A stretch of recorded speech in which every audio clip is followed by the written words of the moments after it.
Y esta mañana está con nosotros Ulises Castilla, socio líder de la práctica legal fiscal de KPMG en México. Y es que hubo una resolución importante de la Suprema Corte de Justicia respecto a que la figura de la compensación no es un medio de pago.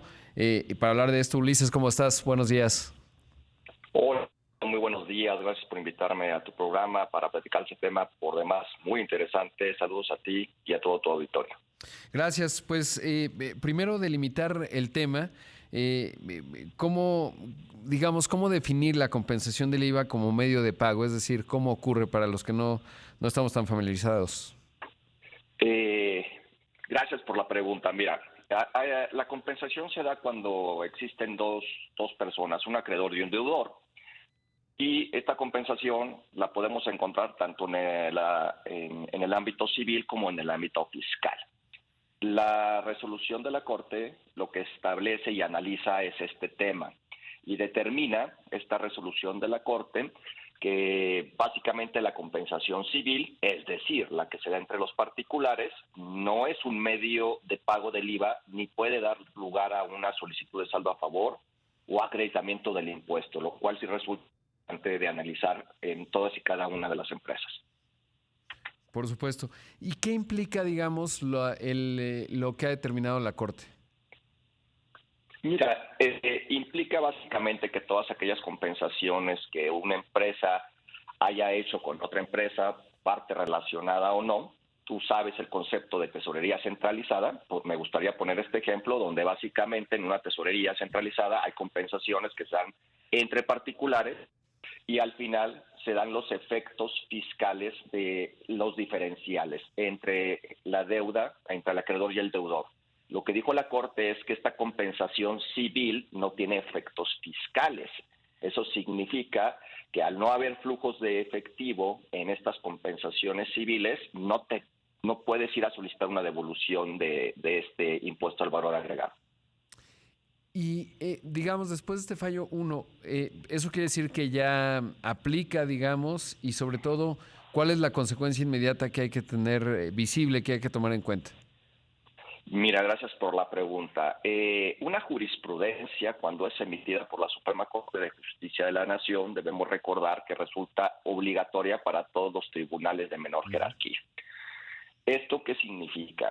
Si el día de mañana la autoridad, dentro del ejercicio de sus facultades de comprobación, la autoridad fiscal me estoy refiriendo, quizá un caso de una empresa y determina que no tenía derecho a solicitar un saldo a favor por haber compensado las obligaciones con la figura civil y no con la figura fiscal, pues podría llegar a determinar consecuencias fiscales para una empresa. ¿En qué sentido? Un adeudo fiscal. Ujú. Y si tú te vas a tribunales, Rodrigo, es probable que en los tribunales se llegue a aplicar el mismo criterio que estamos comentando.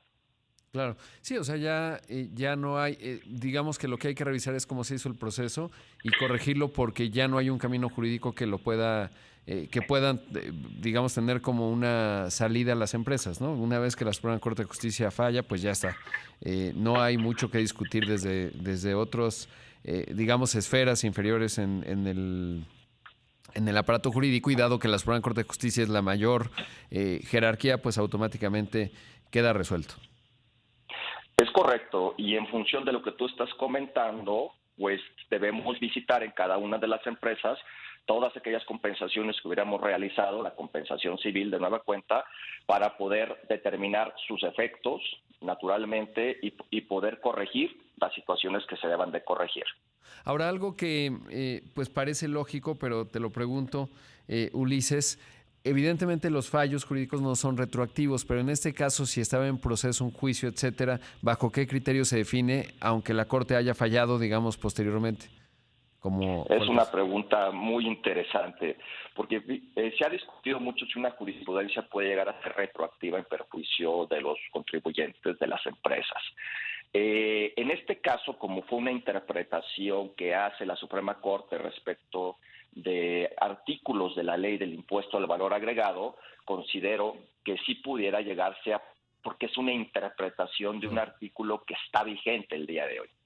Sí, o sea, digamos que si tú tenías un proceso, el juicio está en proceso en algún tribunal, y ese tribunal dice, bueno, pues ya la Corte interpretó, yo tomo, digamos, como válida esa interpretación, es jurisprudencia, y a partir de ahí mi fallo está justificado de esta manera, ¿no?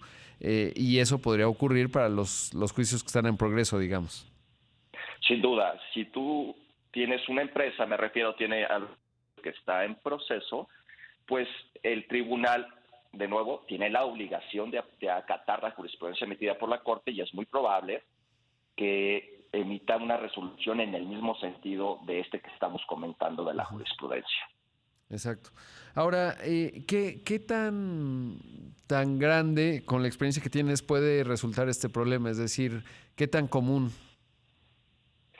Yo pensaría que muy común en las grandes y medianas empresas, cuando tienen operaciones intercompañía, pues no es común que se intercambien flujos de efectivo cuando una tiene la calidad de acreedor y otra de deudor y viceversa.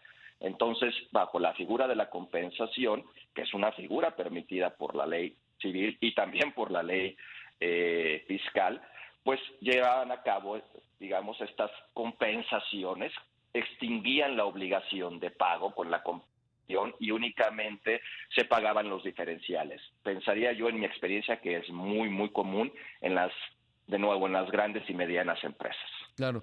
Y aquí, digamos, el mensaje para los directores, directoras de empresas medianas y grandes, pues uno supondría que ya sus áreas de contaduría lo tienen visible, ¿no? Pero de todas formas vale la pena preguntar para que no vaya a haber sorpresas.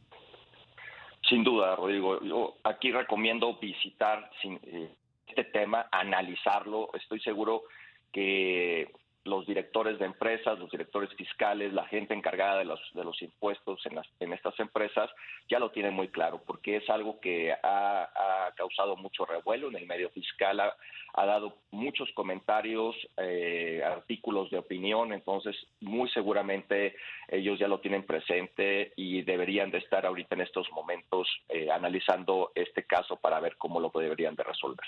Claro. Ahora, en en el contexto de la interpretación en cuanto a la justificación de la Corte, ¿cómo la evalúas? ¿Qué fue lo que dijo? Digo, ya lo Pues mencionabas, mira, pero digamos en cuanto al criterio per se.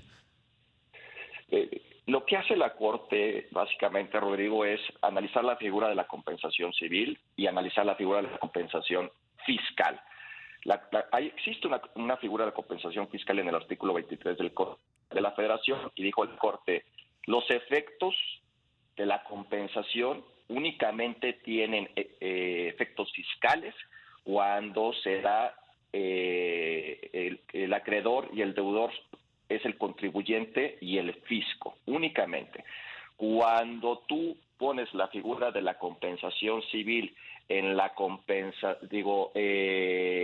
en un efecto fiscal, entonces ahí dijo la Corte no es posible, toda vez que no hay flujo de efectivo en la extinción de la obligación, y por lo tanto, al ser el IVA, al estar el IVA establecido en la ley con flujos de efectivo para que tenga efectos fiscales, no es posible imponer la figura de la compensación civil dentro de los aspectos fiscales. Entonces considero yo que se hace un análisis de las dos figuras de la compensación, resolviendo lo que conocemos el día de hoy desde una perspectiva fiscal. Pues sin duda un tema clave. Ulises, muchísimas gracias por el análisis, sobre todo un tema pues relativamente técnico, complicado, pero sobre todo, como lo dices, pues ya ha generado mucho revuelo y a tener en cuenta, ¿no? Por todo lo que está ya, digamos, en movimiento al interior de las empresas, sobre todo lo que deben considerar a partir de ahora. Muchas gracias. No, al contrario, muchas gracias por invitarme, y para más información sobre este tema, escribir al correo asesoría@kpmg.com.mx o visita nuestra página kpmg.com.mx. Siempre un gusto. Ahí escuchamos a Ulises Castilla, el socio líder de la práctica legal fiscal en KPMG México.